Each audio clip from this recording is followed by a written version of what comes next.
Umpamanya ada orang Pak sanggup berdiri sebagian, umpamanya untuk takbiratul ihram bisa berdiri, tapi setelah itu kalau cuma dia punya 2-3 detik bisa berdiri, tapi kalau setelah itu dia tidak bisa lagi. Nah, sekarang bagaimana posisi orang? Maka Bapak nanti kalau bisa nanti kan ada sarang tulang sakit, lalu Bapak bisa berdiri, maka jangan lagi baca Bapak bisa berdiri itu 1 menit ya. Kalau sudah 1 menit itu tulang sakit, Bapak terpaksa duduk. Jangan langsung duduk, wajib berdiri sekedar sanggup duduk. Itu ini khusus untuk sholat fardu. Karena ada banyak saya lihat orang dia sanggup berdiri, dibawa duduk dari awal. Itu menurut kamu ulama dasar itu. Baik Bapak Ibu sekalian, ini bagi yang tidak berpakaian berarti dia sholat dalam kondisi menurut Hanafi dengan Hambali duduk. Kemudian menurut Syafi'i Maliki berdiri. Kalau saya lebih memilih Hanafi Hambali saya. Terserah Bapak Ibu lah kalau tetap mazhab Syafi'i. Bismillahirrahmanirrahim. Baik Bapak Ibu sekalian, sekarang kita masalah berdiri. Berdiri ini juga sebagian kita sudah bahas kemarin. Berdiri di dalam sholat, berdiri tegak, lurus, kan itu dalam bahasa rukun sholat yang dipelajari oleh kita bersama dari kecil. Salah satu rukun sholat adalah berdiri tegak lurus. Ini apa hukumnya berdiri tegak lurus itu? Di dalam salat ketika takbiratul ihram dan membaca Fatihah. Itu sepakat ulama Bapak Ibu sekalian mengatakan bahwa berdiri itu merupakan rukun di dalam salat. Itu sepakat ulama. Tapi salat apa? Salat yang fardu. Jadi sepakat ulama mengatakan berdiri dalam salat itu hukumnya itu adalah salah satu rukun solat. Tapi dengan catatan mereka sepakat apabila solatnya solat fardu. Yang kedua, yang solat itu sanggup berdiri. Jadi solatnya solat fardu, dia sanggup berdiri, maka semua ulama sepakat rukun baginya berdiri dalam solat. Sekarang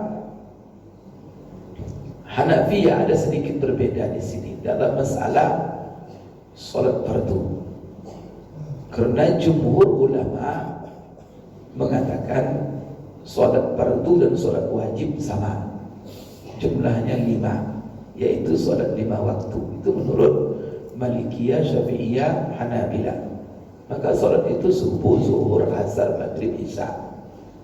Hanafi, Imam Abu Hanifah membagi solat itu ada 2 yang wajib itu. Pertama ada solat fardu, yang kedua ada solat wajib.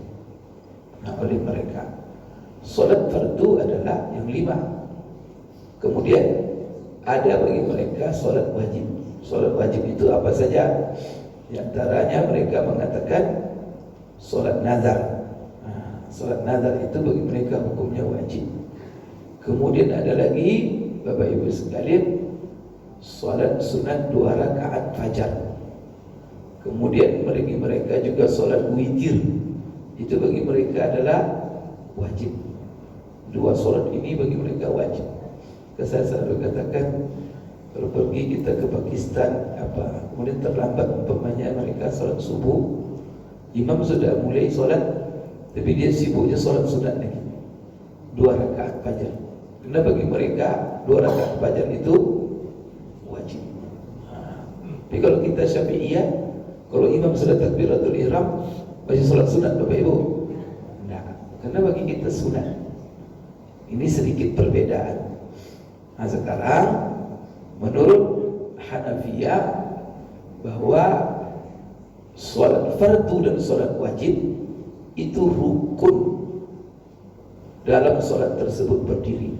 Sekarang salat 2 rakaat fajar menurut jumhur itu tidak wajib dan tidak fardu, cuma sunat.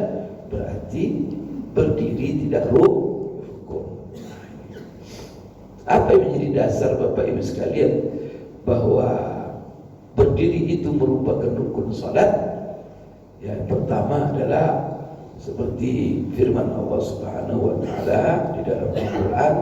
Allah berfirman, "Hafizu 'alas salawati was salatil wusta wa qumu lillahi qanitin."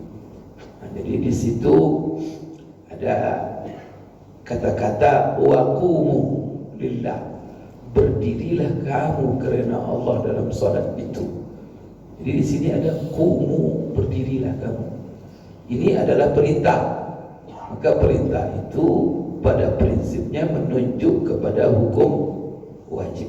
Maka berdasarkan ayat ini ulama mengatakan bahwa berdiri di dalam sholat itu hukumnya wajib. Nah, kemudian Bapak Ibu sekalian, begitu juga hadis-hadis Rasulullah SAW. Di dalam hadis yang sahih, yang mana hadis ini diriwayatkan oleh Imam Bukhari dari Imran bin Husain, dia berkata, saya pernah kena penyakit bawasir katanya. Ada penyakit namanya bawasir. Fasa'altu Nabi SAW anis salat. Lalu saya bertanya kepada Nabi tentang salat. Bagaimana saya salat ya Rasulullah? Maka Rasulullah mengatakan kepada saya, "Shalli qa'iman." Salatlah kamu dengan berdiri. Fa illam tastati' fa qa'idan. Kalau kamu tidak sanggup berdiri, fa qa'idan, maka duduk. Fa illam tastati' fa 'ala jambin. Kalau tidak juga kamu sanggup duduk, maka berbaring. Itu Rasulullah sendiri dia mengatakan. Maka itulah sepakat kita mengatakan, kalau selagi sanggup berdiri, maka berdiri. Kalau tidak sanggup lagi, duduk. Kalau tidak sanggup lagi, berbaring.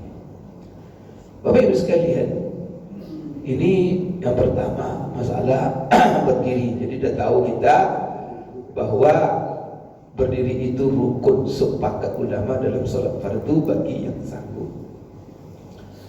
Sekarang bagaimana cara berdiri itu? Dan berdiri yang bagaimana yang dimaksud sebagai rukun salat itu? Bapak Ibu sekalian, sepakat ulama mengatakan bahwa berdiri yang dituntut dalam salat itu adalah tegak lurus. Nah, berdiri lurus, jangan miring begini.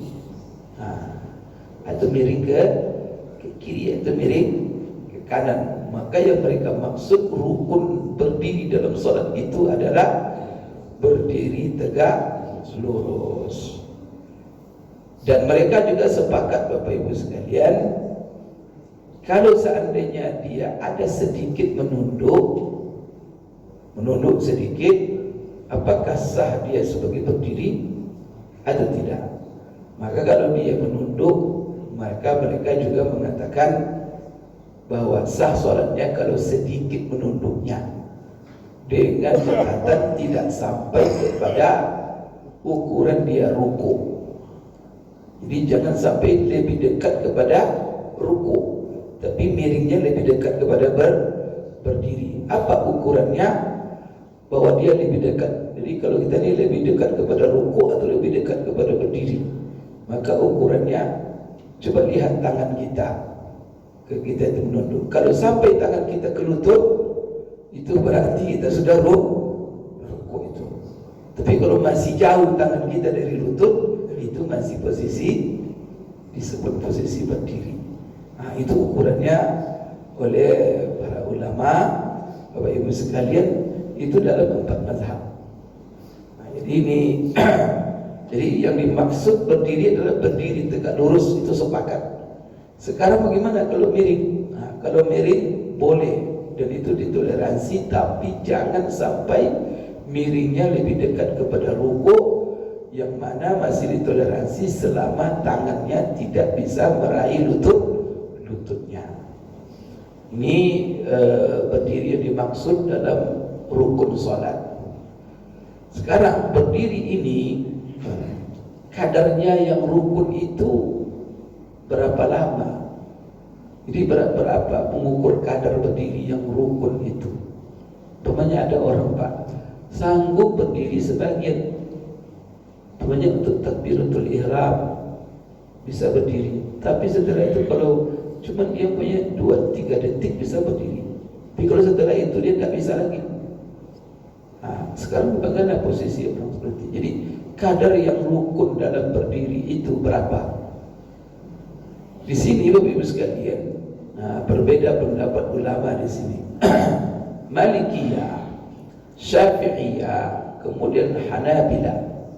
Mereka mengatakan bahwa ukuran berdiri yang diwajibkan atau sebagai rukun bagi orang yang sanggup dalam sholat itu ukurannya 2. Pertama, ukuran untuk membaca takbiratul ihram dan membaca Fatihah. Ini 2 ini harus dibawa dalam kondisi berdiri. Maka kalau ada orang membaca Fatihah dalam rukuk, enggak sah salatnya. Kan begini, dalam berdiri itu apa yang Bapak Ibu bacakan? Kalau Malikiyah singkat saja. Kalau Malikiyah dalam salat itu ketika berdiri yang dibaca ya takbiratul ihram, langsung alhamdulillahirabbil alamin. Itu Bapak Ibu ketahui satu-satunya mazhab yang tidak ada bacaan setelah takbiratul ihram sama sekali adalah Malikiyah. Ini Malikiyah itu pas selesai takbiratul ihram langsung Allahu Akbar, alhamdulillahirabbil alamin. Tidak membaca iftitah, tidak membaca a'udzubillah, dan tidak ada baca tentu Bapak Ibu tahu itu. Jadi jangan nanti kalau tak baca bismillah tak sah solat. Berarti orang Malikiyah tak sah solat semua. Itu semua mereka begitu. Kerana syariat solat itu katanya tak ada baca-baca itu. Ada dalilnya apa? Kalau panjang itu. Memang ada hadis Rasulullah SAW. Setelah takbiratul ihram langsung dia baca alhamdulillah. Hadisnya sahih menurut mereka. Begitu juga saya solat di belakang Abu Bakar, belakang Umar, setelah takbiratul ihram mereka langsung baca alhamdulillahirabbil alamin. Jadi Bapak-Ibu sekalian, tapi menurut jumhur ulama, Bapak-Ibu sekalian, setelah takbiratul ihram ada yang sunat, ada yang rukun. Maka yang sunat yaitu setelah takbiratul ihram membaca iftitah. Setelah itu membaca a'udzubillah. Setelah itu baca bismillah. Malah menurut Syafi'iyah bismillah itu adalah bagian dari Al-Fatihah. Nanti akan kita bahas Bapak Ibu sekalian ketika kita sampai membahas rukun Al-Fatihah. Jadi menurut yang 3 ini, Malikiyah, Syafi'iyah, Hanabilah, berdiri yang wajib itu adalah sekedar kadarnya berapa untuk membaca takbiratul ihram dan membaca Fatihah saja. Berarti Bapak Ibu kalau baca doa iftitah ya sudah, berarti dalam kondisi berdiri, setelah itu nanti sampai baca Fatihah. Jadi inilah yang wajib bagi mereka di dalam berdiri. Karena yang wajib dalam berdiri itu cuma takbiratul ihram dan Fatihah. Sedangkan doa iftitah hukumnya apa? Sunat. A'udzubillah sunat. Bismillah itu juga menurut Malikiyah, Hanabilah sunat. Maka tidak perlu. Oleh karena itu Bapak Ibu sekalian, ini yang wajib, maka itu yang rukun dalam berdiri itu. Kemudian kalau ada orang yang tidak bisa baca Fatihah, bagaimana menurut ulama? Menurut ulama nanti akan dibahas, cuman ini kadar berdiri.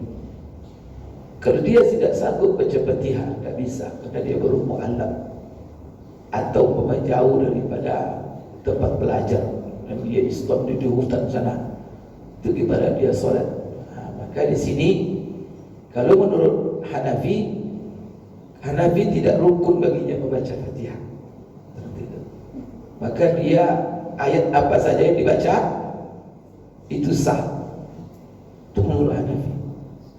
Yang Fatihah itu rukun itu hanya menurut jumhur.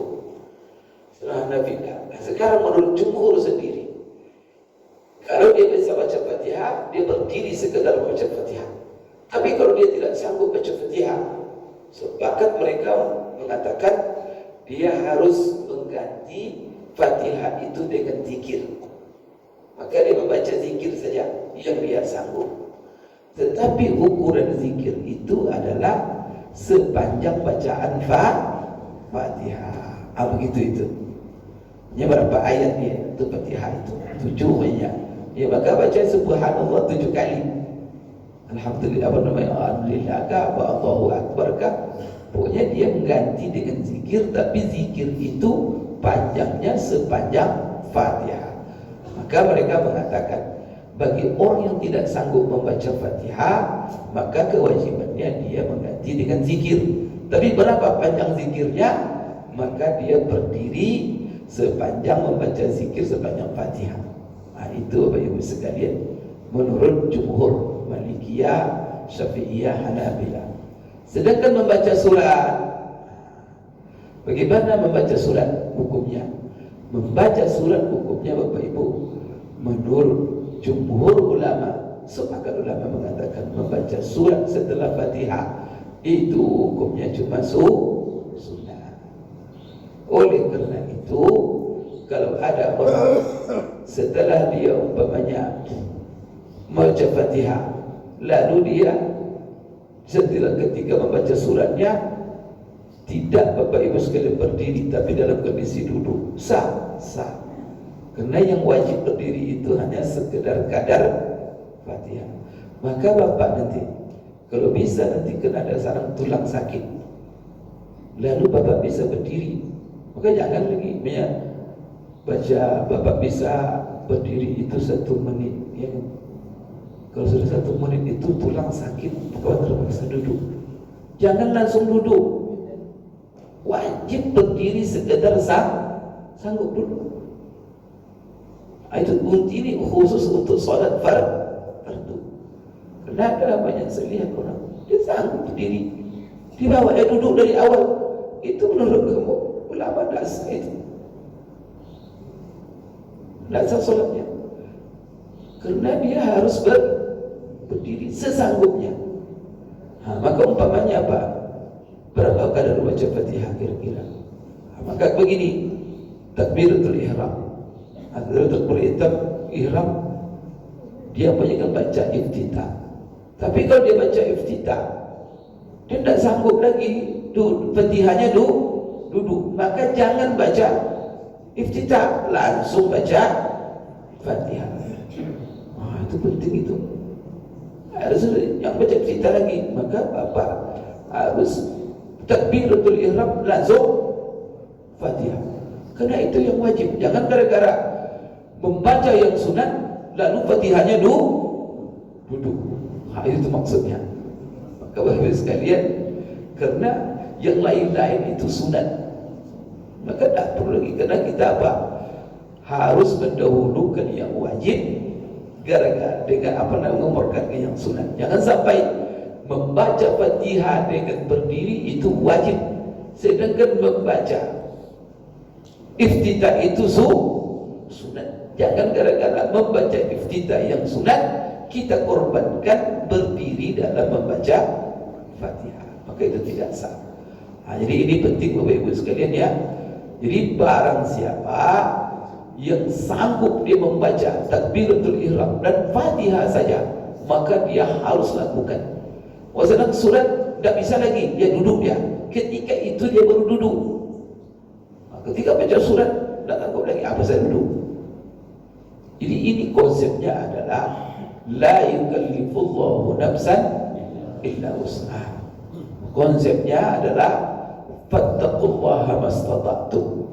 Laksanakan perintah Allah itu sesanggup kamu. Sanggup umpamanya Fatihah saja berdiri, itu yang buat. Jangan berdiri, duduk dari awal.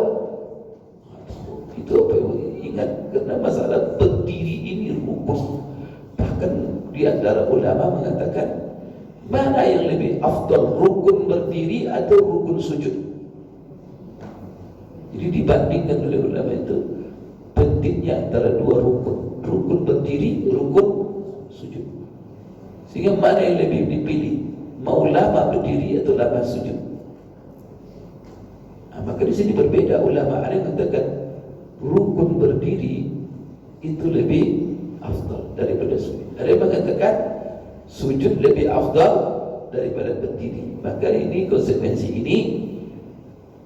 Apa konsekuensinya? Yang mengatakan bahwa berdiri itu lebih afdal dari sujud, maka melamakan masa berdiri daripada sujud itu lebih utama. Maka kalau berdiri itu kan berdiri itu dalam kondisi apa? Kalau kita berdiri dalam solat itu dalam membaca ayat Quran, maka baca ayat Quran panjang. Nanti sujudnya tidak sepanjang berdiri. Tapi ada yang mengatakan tak, sujud lebih afdal, maka mereka itu melaksanakan sujud lebih panjang dari berdiri. Ada orang begitu, sujudnya lama sekali, berdirinya sebentar. Kenapa? Karena sujud lebih afdal. Masing-masing punya dalil. Kalau dalil yang mengatakan berdiri lebih afdal, Allah katakan waqumu lillahi qanitin. Kalau pada sujud yang lebih afdal, Rasulullah mengatakan aqrabu ma yakunul abdu ila rabbih wa huwa sajid. Kondisi posisi yang paling dekat seorang hamba kepada Allah yaitu ketika dia sujud. Fa'aksiru fihi bid-du'a faqamin ayyustajaba lakum. Apa artinya itu? Maka ketika sujud itu berbanyaklah oleh kamu membaca doa. Kenapa? Karena doa kamu ketika itu mustajab. Itu kata Rasulullah SAW. Baik. Jadi Bapak Ibu sekalian, bahwa apa kadar berdiri membaca Fatihah dan membaca takbiratul ihram dan Fatihah.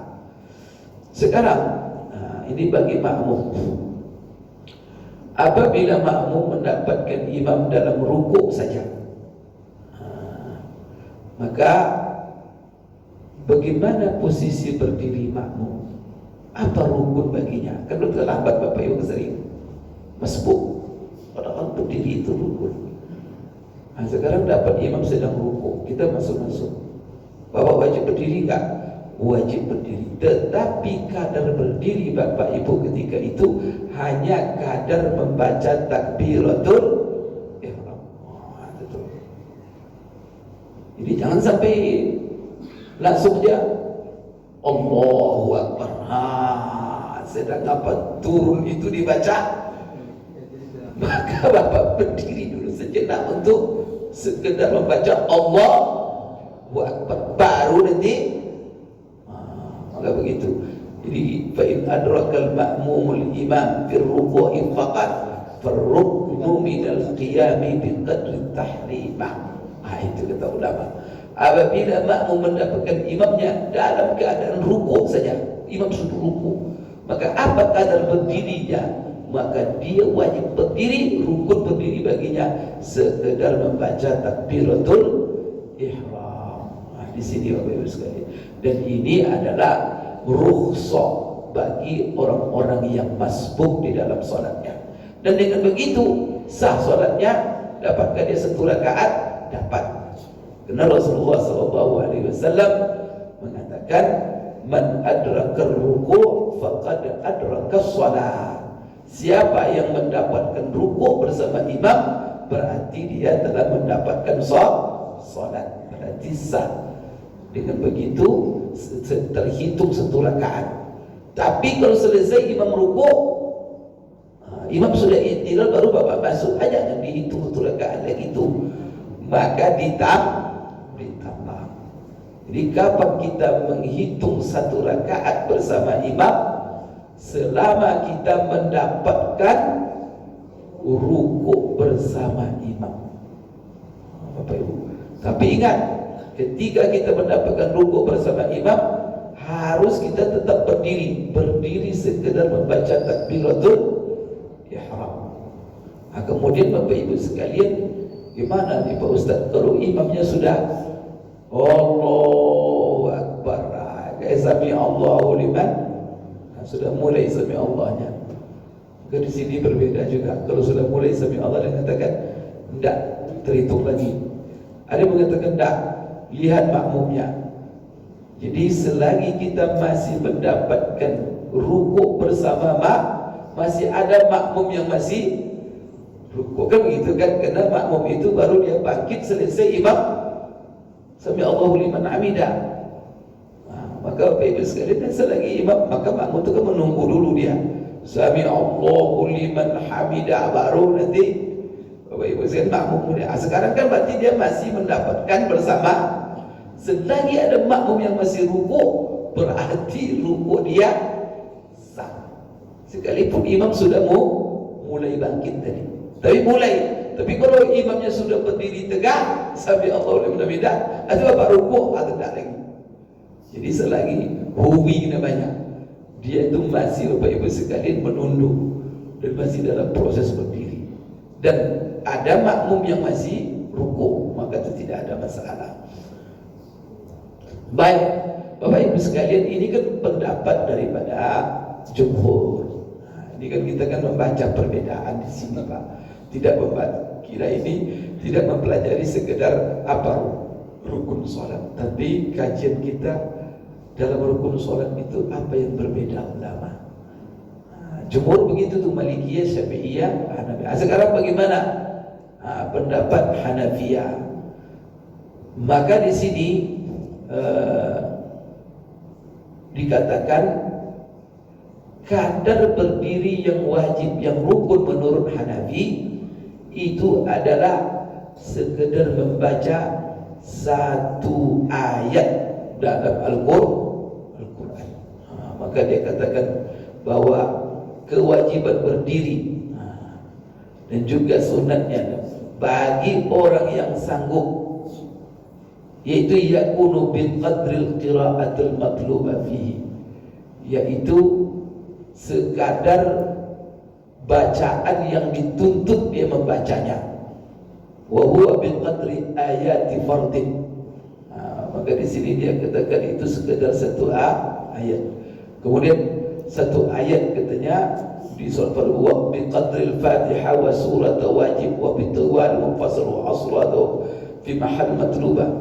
Sedangkan kalau sekadar baca Fatihah dan surat yang wajib dan juga membaca yang lain-lain, itu semuanya katanya adalah sunat. Wa ziyadah ala dzalik fi nahwi tahajjud, itu juga sunat. Berarti bagi Hanafi kadar wajib itu hanya membaca sebuah ayat. Maka kalau itu baca sebuah ayat, ya selesai itu. Tapi Bapak Ibu sekalian, ini kadar ya, kadar apa? Tetapi mereka juga mengatakan kadar yang sempurna itu, ya kan? Mereka membedakan rukun dan wajib. Fatihah itu tidak rukun katanya, tetapi wajib. Jadi mereka membedakan itu. Kalau dalam menurut jumhur Syafi'iyah rukun, tidak sah solat. Kalau menurut Hanafi wajib. Wajib itu kalau dia tinggalkan Fatihah, dia baca ayat lain, sah solatnya tidak? Sah menurut Hanafi. Kemudian berapa kadar berdirinya? Kadar berdirinya Bapak Ibu sekalian sekedar baca ayat. Inilah dalam pembahasan kadar berdiri. Maka kita dapatkan kesimpulan, yaitu menurut jumhur ulama kadar takbiratul ihram dan membaca Fatihah. Bagi yang masbuk, yaitu kadarnya berapa? Yang masbuk yang mendapatkan imam rukuk, berapa kadar berdiri wajibnya? Wajib berdiri dia dalam membaca takbiratul ihram saja. Dan itu sudah sah. Dan itu adalah dispensasi untuk dia. Sekarang Bapak Ibu sekalian, kapan gugurnya berdiri bagi orang yang sholat? Ini kan penting. Artinya kapan kita boleh sholat duduk, berbaring, tak berdiri? Dalam sholat fardu ataupun sholat sunat. Pertama sekali Bapak Ibu sekalian, sepakat ulama mengatakan semuanya bahwa berdiri, rukun berdiri itu gugur baik dalam sholat fardu dan sholat sunat bagi orang yang tak mampu berdiri. Jadi kadarnya tak mampu, disebabkan oleh pertama sakit, tidak bisa berdiri memang. Bagaimana kalau ukurannya Pak Ustaz? Ya ukurannya ukuran darurat dan ukuran hajat. Kalau darurat ini apa? Kalau dipaksa berdiri bisa pitak dia, pingsan dia. Tentu jangan berdiri. Orang itu bisa duduk. Kemudian apalagi ukurannya? Ya ukurannya kesulitan. Mungkin tidak pitak, tidak pingsan dia, tetapi merasakan sakit yang bisa tidak tertahan. Maka yang begini ini Bapak Ibu, dibolehkan dia tidak berdiri. Tapi kalau dia sakit-sakit sedikit cuma nyilu-nyilu sedikit cuma aja langsung duduk, itu masih dalam kategori sanggup. Jadi darurat bayar dengan hajat. Jadi pertama darurat itu apa? Kalau Bapak berdiri sakit Bapak nanti bertambah dan Bapak menderita kesakitan kadang-kadang yang tidak tahan. Jadi ini artinya apa? Begini, jangan dipermudah karena sebagian orang kan kalau dipermudah itu berbahaya Pak. Kalau kita hanya mengukur sendiri. Contoh lah Pak, saya sering mencontohkan begini.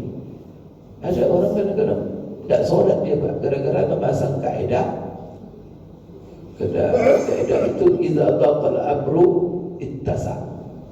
Jadi agama ini selalu memberikan kelapangan.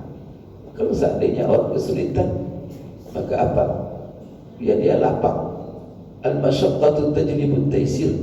Kesusahan itu menarik, membawa kepada kemudahan. Sekarang dia bisa berdiri, tapi dia agak capek saja. Capek bekerja maka apa? Salat usuk, salat dia zuhur duduk. Bapak Ibu sekalian, apa pasangannya? Nanti kenapa kamu duduk? Al-masyaqqatu tajlibut taysir. Saya capek berdiri katanya. Kalau hanya capek, maka itu tidaklah langsung duduk dia. Oleh karena itu, kalau kita capek lama berdiri, jangan berdiri dikorbankan, tetapi bacaan sholat berdirinya yang diringkas. Artinya apa? Cukup membaca yang wajib-wajib saja, yaitu takbiratul ihram dan Fatihah. Yang sunat-sunat yang dibaca. Tapi kalau Bapak korbankan berdiri dari awal, kenapa? Itu yang salah. Itu ingat Bapak Ibu, itu maksudnya selagi kita bisa berdiri dengan kadar takbiratul ihram dan baca Fatihah harus berdiri. Sekarang Bapak Ibu sekalian, di dalam masalah gugur berdiri itu bagi yang sakit jangan sembarang sakit. Tapi sakit yang membawa kesulitan dan yang tidak bisa kita tahan. Ini berdasarkan hadis Imran Husain, "Shalli qa'iman," kata Rasulullah. Salatlah kamu dalam kondisi berdiri, kalau tidak sanggup duduk, kalau tidak sanggup berbaring. Kemudian, coba lihat. Kalau ada orang yang sakit, dia memang susah berdiri, tapi dia masih bisa berdiri untuk sebagian ayat Fatihah. Hanya Pak, takbiratul ihram dia bisa berdiri. Kemudian bisa dia baca Fatihah sampai Maliki Yaumiddin. Tapi setelah Maliki Yaumiddin tak tahan lagi, maka dia harus berdiri sampai Maliki Yaumiddin. Maka tak boleh dia duduk. Begitu itu maksudnya. Ini Bapak Ibu sekalian untuk diketahui bahwa mengambil rukhsah itu sekedarnya. Maka di dalam kaidah yang ditetapkan oleh ulama di dalam mengambil rukhsah dan darurat itu, ad-daruratu tuqaddar biqadariha, al-hajatu tuqaddar biqadariha. Yang darurat itu harus hanya dilakukan sekedarnya. Bandingkan makan babi. Kalau Bapak kelaparan, tidak makan babi mati. Makanan yang ada cuma babi.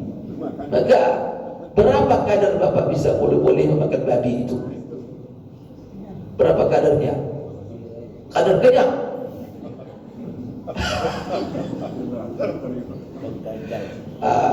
Kadar mengganjal, mempertahankan hidup itu aja. Lebih dari itu dosa lagi. Jangan nanti enak diteruskan kata aku. Begitu nanti ibarat gitu. Barat.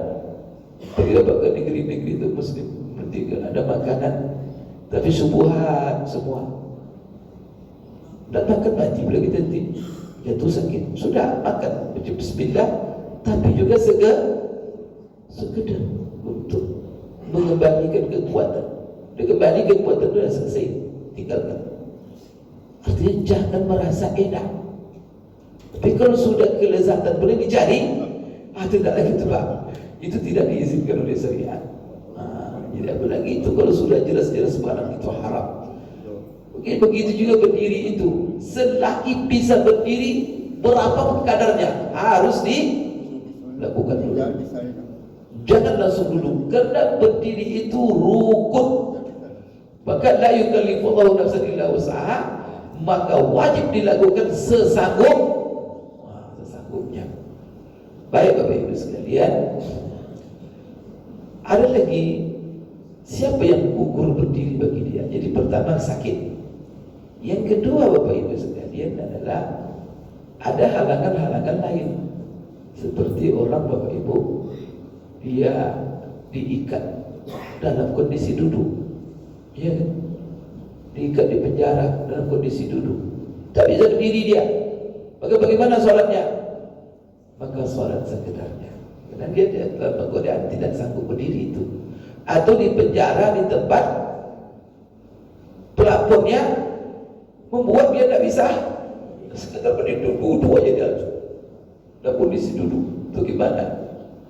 Maka dia sholat dalam kondisi yang ada. Kenapa agama kita mudah-mudah? Apa tak susah-susah? Langsung aja pakai ayat la yukallifullahu nafsan illa wus'aha. Fattaqullaha mastata'tum. Sekarang Bapak Ibu sekalian, ada lagi masalah. Apa hukum berdiri sholat bagi orang yang tidak punya pakaian? Kain tidak ada, tapi apa bisa berdiri? Tapi kalau berdiri nanti aurat, karena ada kain sama sekali. Itu gimana? Ya tidak. Apa bagi orang telanjang? Mohon maaf, orang telanjang tidak ada pakaian sama sekali. Itu bagaimana sholatnya? Kalau berdiri dia sanggup, tidak ada masalah. Tapi apakah berdiri dia? Bapak pilih berdiri atau kalau sempat kain tak ada. Di sini berbeda ulama. Ini terdapat perbedaan di sini. Bagi orang yang tidak berpakaian sama sekali, maka bagaimana rukun berdiri dalam salat? Menurut Hanafiyah dan Hanabilah, ini dua mazhab, Hanafi dan Hambali, itu gugur berdiri baginya, maka dia sholat dalam kondisi duduk saja. Kemudian Bapak Ibu dia tidak boleh bergerak-gerak, duduk saja. Maka rukuk sujudnya hanya isyarat saja, hanya berdiri pula kan. Ini menurut siapa? Hanafi dan Hambali. Menurut dua mazhab ini gugur berdiri bagi orang yang sholat dalam kondisi tak berpakaian. Ini bisa saja Bapak Ibu apalagi sekarang.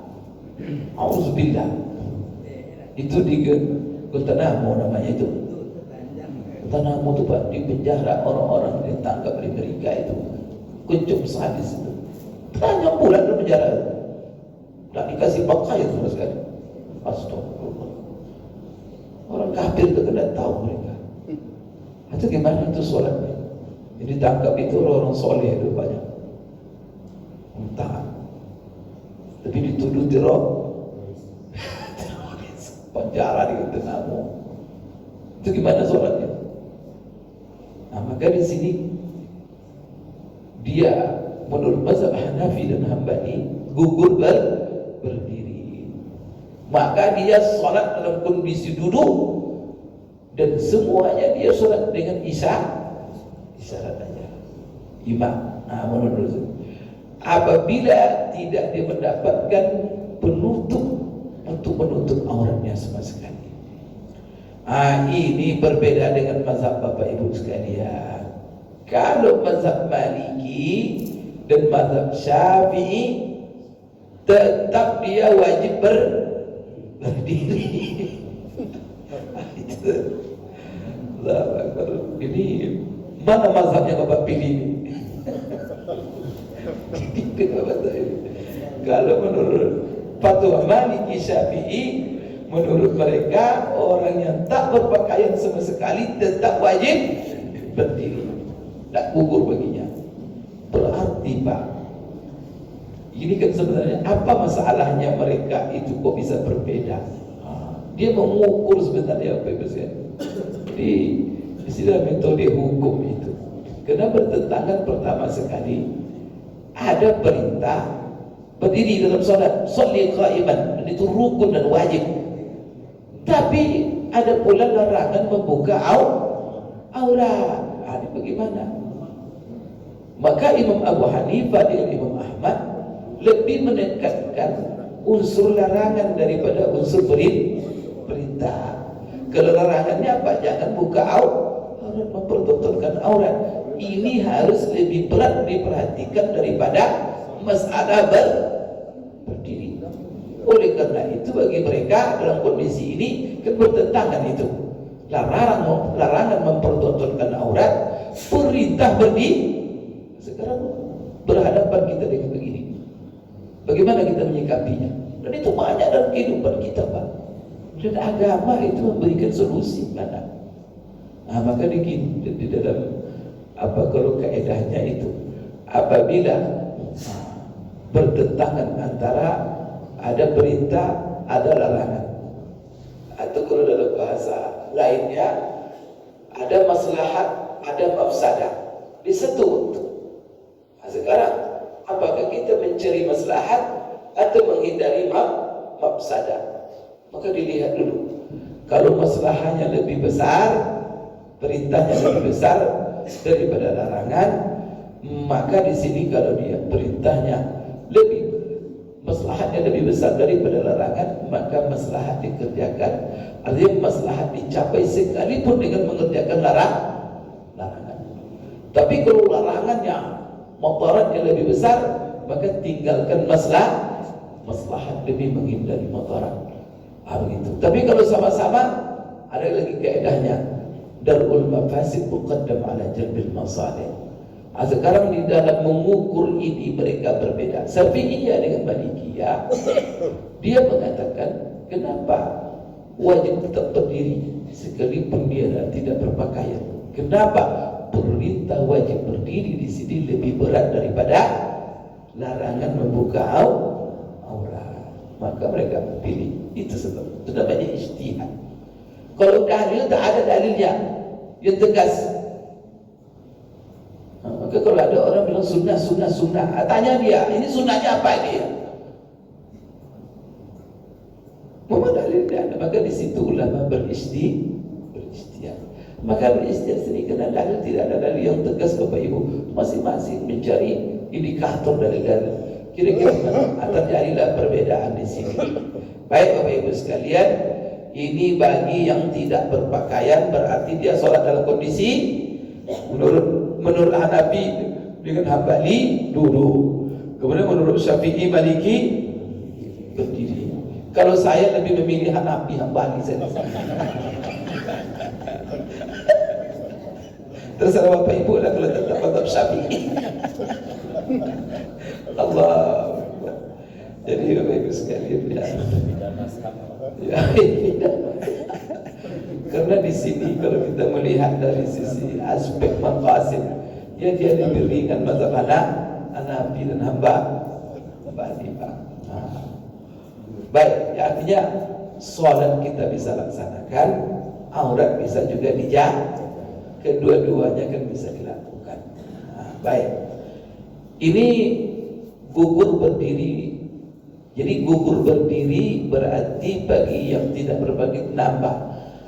Jadi menurut Hanafi dan Hambali, gugur berdiri pertama bagi yang sakit.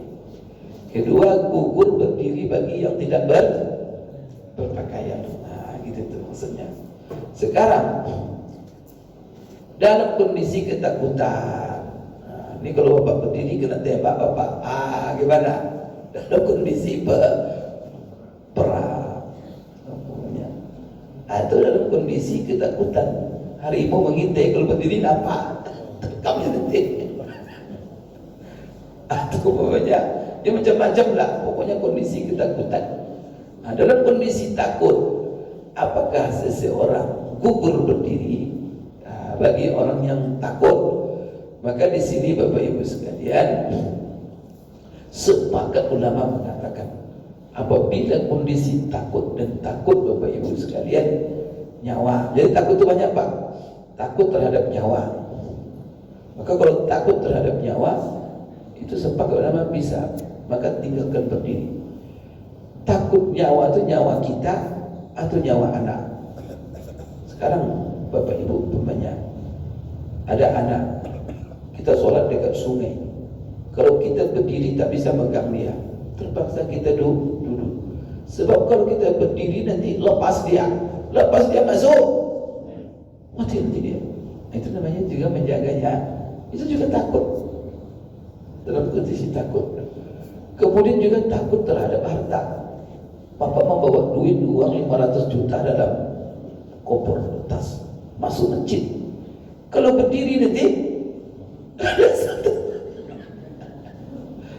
terpaksa Bapak. Ini kondisi ini, taruh di mobil tak berkunci pula. Nah, kalau tunggu pulang, rumahnya jauh, hilang waktu. Nah, kalau Bapak berdiri, maka menjaga harta itu takut terlalu. Maka itulah 5 yang dijaga: agama, jiwa, harta. Satu tingkat itu. Maka Bapak bisa gugur Jumat Bapak. Hanya gini, kita punya ini pengembala kambing umpamanya. Sekarang serigala lagi mengamuk kambing-kambing kita ini. Apabila kita luput sedikit, lusap kambing kita dulu serigala. Waktu Jumat. Sekarang apa Bapak lakukan? Bapak tinggalkan kambing Bapak pergi Jumat, habis nanti kambing oleh serigala. Atau Bapak tidak Jumat, pilih yang mana? Ini agak apa dia Bapak Ibu sekalian? Pilih kambing atau pilih Jumat?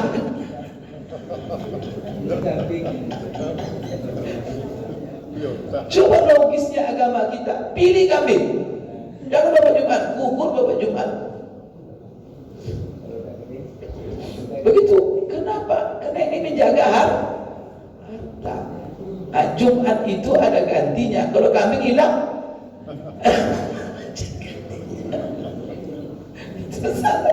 jangan bilang kamu gila dunia. Enggak, agama. Maka kita sholat zuhur. Begitu juga Bapak umpamanya menjaga anak kecil di rumah. Kata istri Jumat pula, bang saya pergi ke pasar dulu. Ini anak kecil sama kita. Tidak pula bawa handphone dia. Lupa istri bawa itu hari. Karena ibu kalau belajar beli sayur saja keliling dulu, muter cari yang paling. Sampai Bapak nunggu di rumah, tinggalkan anak, bahaya. Dibawa ke masjid tidak mungkin bayi itu. Apa Bapak lakukan? Tinggalkan bayi itu Jumat, bersetan dengan jangan. Bapak gugur Jumat itu. Karena ini namanya dalam kondisi ketakut, khawatir hilang harta, takut terhadap anak, itu nyawa. Dia takut terhadap harta, takut terhadap nyawa, takut Bapak Ibu. Jadi takut itu ada macam-macam. Maka di sini apabila orang takut, apakah karena nyawanya, apakah karena hartanya, tak bisa dia berdiri. Kalau dia berdiri bisa melayang nyawanya, hilang hartanya. Maka di sini ulama sepakat mengatakan dia sholat duduk. Maka dia hanya sholat dengan memberi isyarat. Kemudian juga tidak bisa sujud. Kalau sujud langsung hilang. Tasnya dipegangnya dia begini. Jadi kita dapatkan dalam kaedah-kaedah salat itu sampai dengan harta. Kalau ada bapak sedang salat, harta di dalam kita tas. Ada kita lihat sedang salat, kenapa kita tas kita dilarikannya? Boleh kita batalkan salat kita itu. Sesekali cepat selamatkan atau balik lagi salat nanti. Begitu tuh. Kenapa Bapak Ibu? Agama semuanya mengakui kehormatan harta itu. Maka itulah sebabnya Pak, orang mencuri harta orang gawat hukumnya. Ini tangan ini dilukai, tidak boleh nih Pak. Melukai tangan orang sanksinya berat. Siapa yang melukai tangan orang, dilukai berat tangan dia. Hilang tangan orang, hilang pula tangan dia. Kisos namanya. Tapi kalau ini sudah mencuri harta orang, nah ada harganya ini tadi. Maka dibawa mencuri harta masa tangan yang hilang. Begitulah agama menghargai kepemilikan harta orang itu. Kan tidak boleh sembarangan mengambil harta orang. Maka agama kita mengakui. Kadang-kadang dibuat pula seperti komunis. Kalau komunis itu ada milik negara semuanya katanya. Maka tidak mengakui milik pribadi. Maka ngambil tanah orang sembarang. Mana bisa. Kita tidak setuju komunis itu Pak. Menderita hidup komunis itu. Komunis itu ibu sekalian tidak ada nikmatnya hidup. Kalau Bapak mau tahu, pergilah ke Hong Kong sana, Cina sana. Kasihan melihat mereka. Apa? Rakyat jelatanya Pak susah, makan satu roti, tinggal di rumah, semuanya sama. Pakai motor-motor butut, kasihan lihatnya. Tapi elit-elitnya Pak, astagfirullah, perampok. Di komunis itu penipu. Dia untuk elit-elitnya bersenang untuk rakyat. Jadi dia bermewah-mewah, Bapak disuruh makan ubi. Kalau beras mahal, makan ubi aja.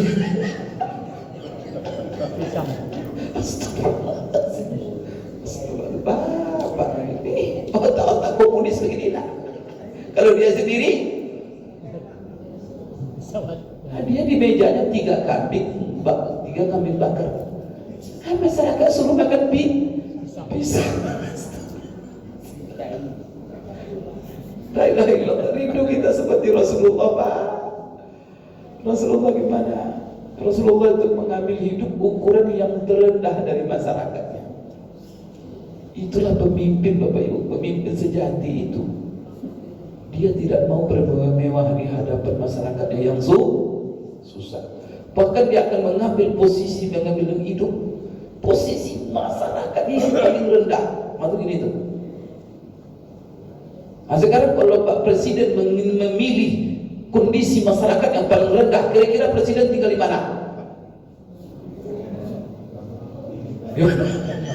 Di bawah coba.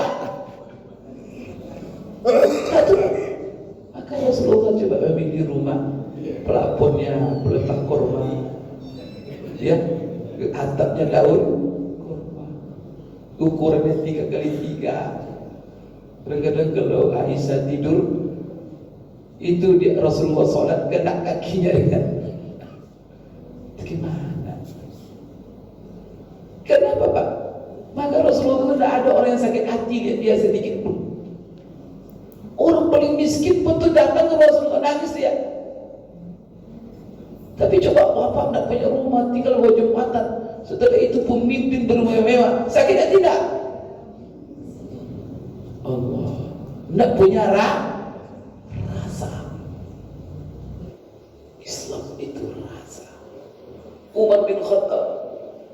separuh dunia ini yang dikuasainya Pak, separuh dunia kekuasaan gempak dan dia khalifah. Coba kainnya cuma dua, kain sholat satu, kain dinas satu. Kain dinas ini sudah ditambal-tambal. Jadi kalau dia tampil bertambal-tambal Pak kainnya. Insyaallah. Kalau sebab Pak Prabowo bertambal-tambal Pak. Allah, sekarang memperlihatkan kemewahan di depan rakyat yang saya lihat rakyatnya stres semua karena sakit hati. Allah, maka umat makan juga begitu. Ada wilayahnya krisis kena panas, tidak ada makanan, sampai mereka makan makanan yang dimakan oleh kambing, oleh apa. Maka apa kata Umar, bersumpah Umar, saya tidak akan makan karena enak sampai mereka makan lagi. Ditahannya makan untuk menyelaraskan kondisi hidupnya dengan masyarakatnya yang terendah. Itu akan menarik supaya masyarakatnya terangkat sejahtera. Itu luar biasa Bapak Ibu ya. Diceritain banyak. Tapi Bapak Ibu, itu yang ketakutan ya. Jadi kapan gugur berdiri itu adalah dalam kondisi takut, dalam kondisi tidak berpakaian, menghadapi dalam kondisi sakit. Bapak Ibu sekalian, sampai di situ sekarang berdiri itu apakah boleh bersandar pada benda yang lain atau harus berdiri tegak tanpa sesuatu? Banyak ada orang kalau berdiri tegak dia tidak bisa, tapi kalau dia berpatok dengan tongkat bisa, atau dengan kursi. Apakah harus dia berpegang dengan kursi untuk mempertahankan berdiri atau dengan dinding? Ya, ada dinding sampingnya. Ketika dengan dinding dia bisa berdiri, pun ada dinding tidak bisa berdiri. Nah, sekarang ataukah dia berdiri itu bisa sambil bersandar dengan sesuatu atau tidak? Ini nanti akan kita bahas pada kesempatan yang akan datang. Itu kira-kira Bapak Ibu. Ada yang bertanya?